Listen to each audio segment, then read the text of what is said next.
카드 왜 정지해?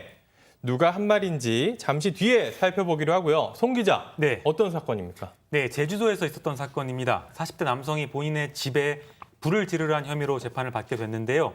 이 집에는 본인과 어머니 둘이 살고 있던 집이었습니다. 이 남성은 지난 7월 25일 오후였는데요. 어머니와 함께 살던 이 제주시의 주택에서 먼저 책상과 텔레비전을 쓰러뜨려서 부러뜨립니다. 그러더니 집에 불을 지르려고 하다가 미수에 그친 혐의로 재판에 넘겨졌는데요. 당시 불이 켜져 있던 가스레인지에 어머니가 쓰던 약봉지를 집어서 집 안에 불을 옮겨 붙게 합니다. 근데 다행히 어머니가 가스레인지에 바로 물을 붓고 가스밸브를 잠궈서 불은 빌라로 퍼지지 않고 꺼진 상황이었습니다. 그런데 최 리포터, 예. 이런 범행을 저지른 이유가 체크포인트에서 나온 카드를 정지했다라는 이유예요? 맞습니다. 사실 40살이 넘는 아들에게 이런 잔소리를 해야 하는 상황조차도 좀 문제인 것 같은데, 수사 결과 40대 남성은 어머니가 자신이 사용하는 신용카드를 정지시킨 뒤에 자신을 향해서 신용카드 너무 많이 쓴다 이런 잔소리를 듣자 격분해서 이 같은 범행을 저지른 것으로 드러났습니다. 엄마 카드잖아요.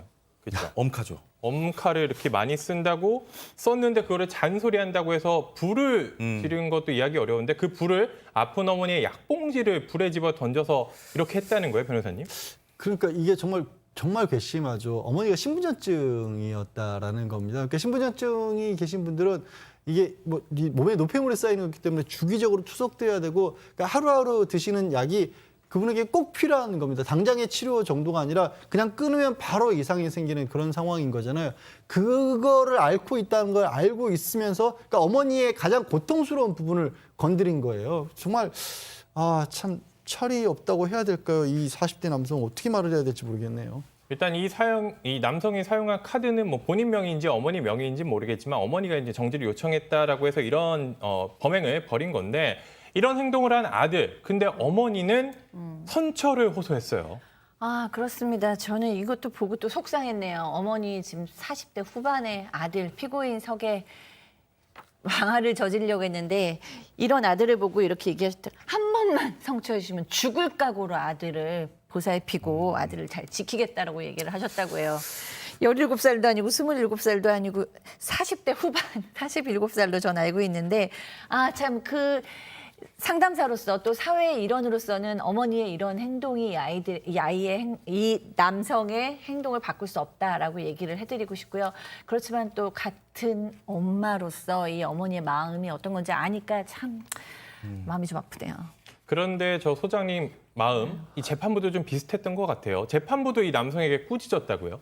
그러니까 재판부가 이럴 때 참 힘들어요. 판사 입장에서도. 저도 이제 판사하고 있는 친구들 얘기 들어보면 어머니는 울고 계시지. 근데 어머니를 다치게 한 건 또 자식이지. 아들이고. 그러면 정말 이 판사도 사람인지라 이거 어떻게 해야 되냐라는 고민이 든다고 합니다. 그리고 심지가 굳으신 분들 경우 같은 경우에는 그럴수록 어머니를 위해서도 오히려 따끔하게 혼을 낸다라고 하지만 또 어머니가 너무 불쌍하니까. 그래서 재판부에서는 이제 아들에게 피고인에게 그랬다는 거, 도대체 어머니가 무슨 죄냐, 그 나이 먹어가지고 왜 그렇게 속을 썩이냐, 이런 얘기를 했다라는 겁니다. 이건 보통 이제 판사들이 이렇게 식으로는 얘기를 안 하는데 그렇게까지는. 오죽하면 이런 얘기까지 꺼냈겠습니까? 그래서 또 뭐 변명이란 변명이지만 아들도 잘못했다고 하고 변호인 측에서도 평소엔 또 어머니하고 사이가 그렇게 또 좋았다라고 하네요. 변호인의 말에 따르면 그런 부분까지도 고민에 빠뜨렸을 것 같습니다.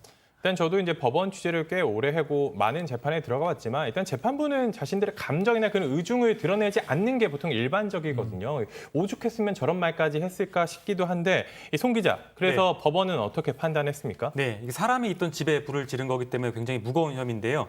이게 이제 현주 건조물 방화 혐의인데 이게 미수에 그쳤긴 하지만 지금 법원은 징역 1년 6개월을 선고했습니다. 법원은 방화 범죄가 공공의 안녕을 해치는 중대한 범죄다. 피고인이 자백하면서 반성하고는 있지만 동종 범죄 전력으로 누범 기간 중간에 또 재범을 했다. 그러면서 실형 선고가 불가피하다고 설명을 했습니다. 아니 그런데 변호사님 보니까 이 동종 범죄 전력으로 누범 기간 중에 재범을 했다, 이런 비슷한 일을 벌였다라고 하는데 이거 형 다 살고 나서 또 이러면 어떡합니까?